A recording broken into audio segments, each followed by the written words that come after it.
તમારી સાથે લગ્ન કરીને તમારી જિંદગી જેલ થઈ ગઈ છે. વાત તો એમ કરે છે જ્યાં તારી સાથે લગ્ન કરી મને અમૃતનો સ્વાદ મળી ગયો હોય. તમે મારું મોઢું ના ખોલાવવામાં. અરે બાજુના 2 ઘર સુધી તારો અવાજ છે એટલો તો ખુલ્લો છે, હજી કેટલો ખોલવો છે? ઉભા રહો તમે. હું હમણાં મારા પપ્પાને ફોન કરું, જુઓ તમે. અરે અત્યારે ફોન ના કરતી. એમ શું થયું, ડરી ગયા? ના ના, એ અત્યારે પોતા કરતા હશે. રીતુ, એક મસ્ત સવાલ પૂછું? હા પૂછો. જો એક બાજુ 10 લાખ રૂપિયા પડ્યા છે અને બીજી બાજુ મારો જીવ, બોલ બેમાંથી શું લઈશ? 10 લાખ રૂપિયા જ લઈશ ને. કેમ? અરે કેમ કે જીવ લઈશ ને તો લોકો વાતો કરશે વિશે એક પત્નીએ એના પતિનો જીવ લઈ લીધો.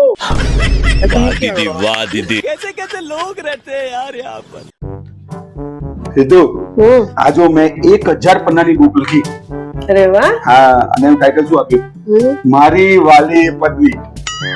અરે વાહ, એટલું બધું તો શું તમે મારા વિશે લખ્યું છે? જો એમાં પહેલા પન્ના પર લખ્યું છે કે મારી પત્ની સવારે વહેલા ઉઠે છે અને છેલ્લા પન્ના પર લખ્યું છે મારી પત્ની રાત્રે સૂઈ જાય છે. પણ વચ્ચે શું લખ્યું છે? પછી આખો દિવસ કાચ કાચ કાચ કાચ કાચ કાચ કાચ કાચ.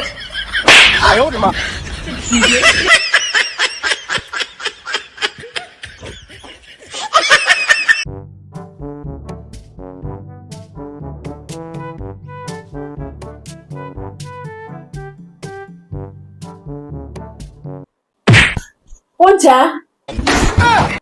અરે અરે, આ તો મારી ધર્મની બેન છે. અચ્છા, તો કમેન્ટમાં લખો ફોટો સરસ છે બેન. શું કહું? લખો લખો. સાંભળો છો? હા, જો એક પત્નીનો મૂડ ખરાબ હોય તો એ શું કરશે? તો પછી એ એના પતિનો મૂડ ખરાબ કરી નાખશે. હિસાબ તો બરાબર કરીને જ રહેશે.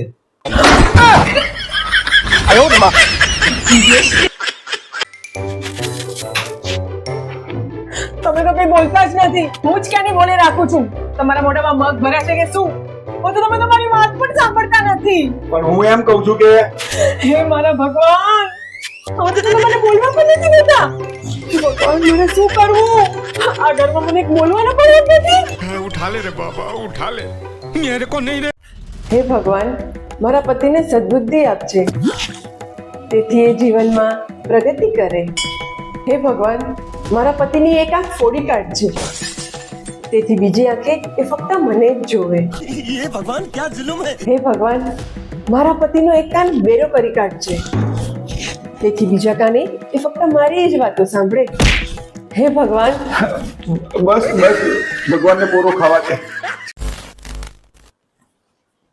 મારે દુનિયાના બધા પતિઓને કહેવું છે કે તમે સિંહ છો, સિંહની જેમ જીવો. સાંભળો છો? હું આવી ગઈ. बाय बाय टाटा આગે તો